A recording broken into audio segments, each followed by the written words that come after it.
Recently, after a Christian evangelist was stabbed in the face in the name of Allah, I made a video claiming that we shouldn't respond to violence with violence, but that we should respond to violence with art. So I took some pages from a book that calls for violence against Christians and turned it into a beautiful origami castle. I did what I do best. I turned evil into beauty. Naturally, my peaceful response was met with threats of violence. But do I threaten violence in return? Never. Do I even complain about the threats of violence? Not at all. In addition to threats of violence, keyboard jihadis have mobilized their armies to complain to YouTube. The word armies is not mine, it's theirs, although they rarely spell it correctly. For instance, one keyboard jihadi posted this on Twitter. My Muslim armies, please report until this video on YouTube being takedown for being disrespectful towards our Al-Quran by making an origami with the Quran pages. It's perfectly understandable for someone to complain about beautiful art that they don't have the aesthetic sense to fully appreciate. I just wish they'd complain when a Christian woman gets stabbed in the face in the name of Allah. What isn't understandable is the response from Team YouTube.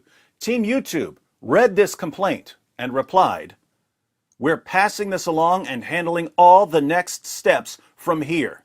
Please continue reporting content that may violate our policies." So, Team YouTube jumped into action when they saw this complaint. What was the complaint? That I was being disrespectful towards the Quran. Now, where in the YouTube community guidelines am I required to respect the Quran? In Surah 98, verse 6 of the Quran, Allah declares, "Verily, those who disbelieve in the religion of Islam, the Quran, and Prophet Muhammad, from among the people of the Scripture, Jews and Christians, and al-mushrikun," mushrikun are people who associate partners with Allah, "will abide in the fire of hell. They are the worst of creatures." So, according to the Quran, Jews and Christians are the worst of creatures. We're lower than dogs, we're lower than pigs, we're worse than insects. Are Jews and Christians required by Team YouTube to respect a book that calls us and our families and our friends the worst of creatures? Does Team YouTube demand respect for all religious books or only for the Quran? For instance, if I go to YouTube, will I find videos of people burning the Bible? Are people free to burn the Bible on YouTube? Does YouTube demand respect for the Bible? Or does YouTube allow people to do whatever they want with the Bibles they own? YouTube doesn't care what you do with a Bible. But the moment Team YouTube finds out that someone doesn't respect the Quran, they spring into action. Notice, Team YouTube could have responded to complaints by saying, "We understand that this video may be upsetting to you, but it doesn't violate our policies.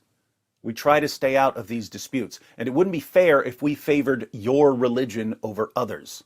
So if you don't like the video, don't watch it." Instead, they say, "Oh, someone disrespected the Quran? We're on it." Even more disturbing is that YouTube has no problem with popular Muslim speakers literally calling for the public executions of ex-Muslims. This is a part of our religion. There's a reason to it. Yeah, there's a reason why there's a capital punishment. Because people like you, little weaklings who leave their religion and cause corruption in the land by spreading it, the capital punishment in Islamic law would be applied to you. We have no doubt, and we're proud of that. Yeah, capital punishment will be applied in an Islamic state. Yeah, under an emir, it is done. Yes, and we, you know what, we'll be watching. Now, I don't want Ali Dawah banned for saying that. I want his views about killing apostates and marrying children to be public knowledge. But some people did complain to Team YouTube about Ali Dawah's calls for mass murder, and Team YouTube defended him. Team YouTube said, "Oh, this is just spirited debate. We're not going to block this." But somehow, if you don't show the proper respect towards the book that calls for violence against you, suddenly Team YouTube decides to get involved.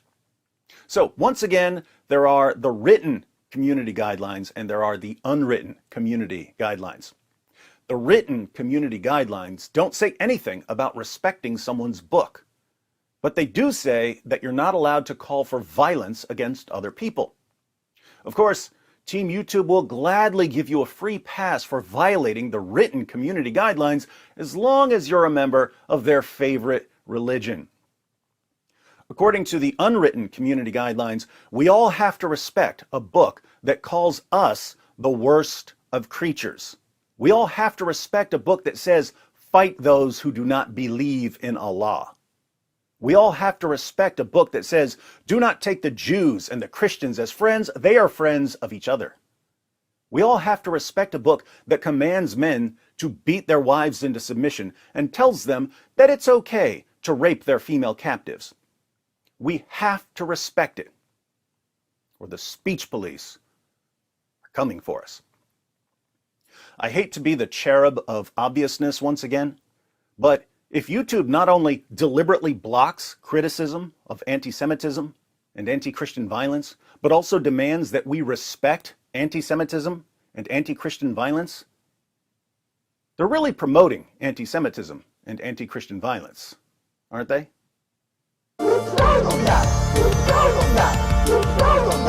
It just backfired on you. It just backfired on you. This is a part of our religion. There's a reason to it. Yeah?